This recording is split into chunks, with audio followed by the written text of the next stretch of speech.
prefer to stay at home. 6 truths that explain it. There's a quiet revolution happening, not in the streets, but in living rooms.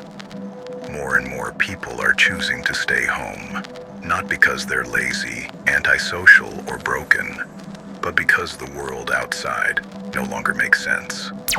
We were taught that being out there, networking, partying, performing, is the path to fulfillment. But something inside you said no. You stayed in. You watched. You listened. You felt.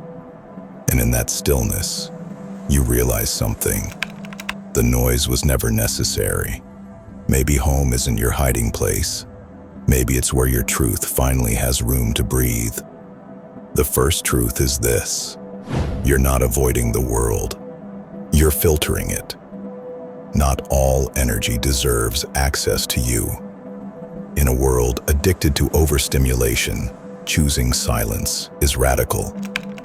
You realize that conversations often aren't about connection. They're performances. People don't always talk to share. They talk to dominate, to distract, to escape themselves. And you started noticing how drained you felt afterward. So you stopped showing up where you weren't seen. That's not weakness.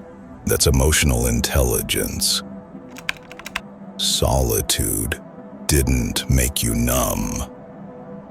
It made you precise about what's worth your presence. And the second truth? Your nervous system remembers what your mind tries to forget. You prefer to stay home not because of shyness, but because your body has learned the cost of exposure. Crowds overwhelm you, not because you're weak, but because you absorb everything. The tension in a room, the micro expressions, the unsaid pain behind someone's smile. You feel it all. And feeling that much, that deeply, comes with a weight.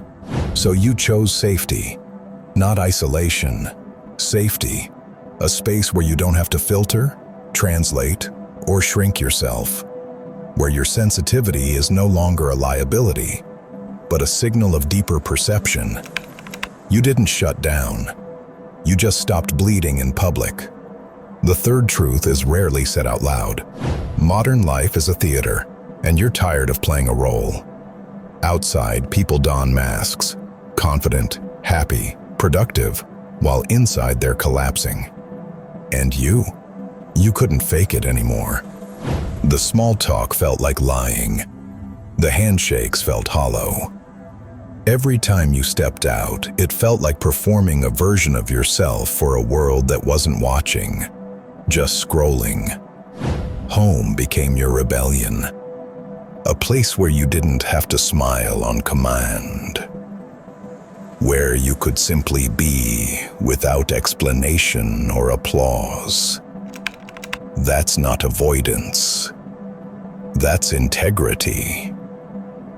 You chose to be real, even if it meant being alone. The fourth truth is this: silence is no longer scary. It's sacred.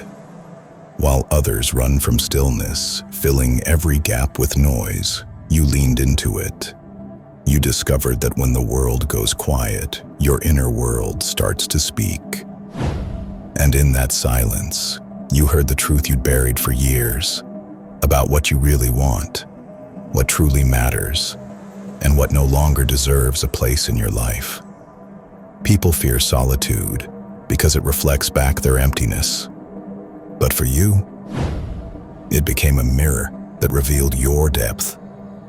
Staying home wasn't retreat. It was rediscovery. You didn't lose yourself by stepping away. You found the parts they told you to hide. The fifth truth: you no longer confuse movement with meaning. The world taught you that productivity equals purpose. That unless you're constantly doing, going, building, you're wasting your life. But you saw through that illusion. You realized that most people aren't living. They're just keeping busy, so they don't have to feel. You, on the other hand, chose depth over distraction. You found value in reflection, in being still, in letting ideas unfold without forcing them. While others drowned in the noise of urgency, you became fluent in the language of calm. Home gave you that clarity. It wasn't laziness, it was wisdom. The sixth truth is the most misunderstood. You don't hate people, you just crave authenticity.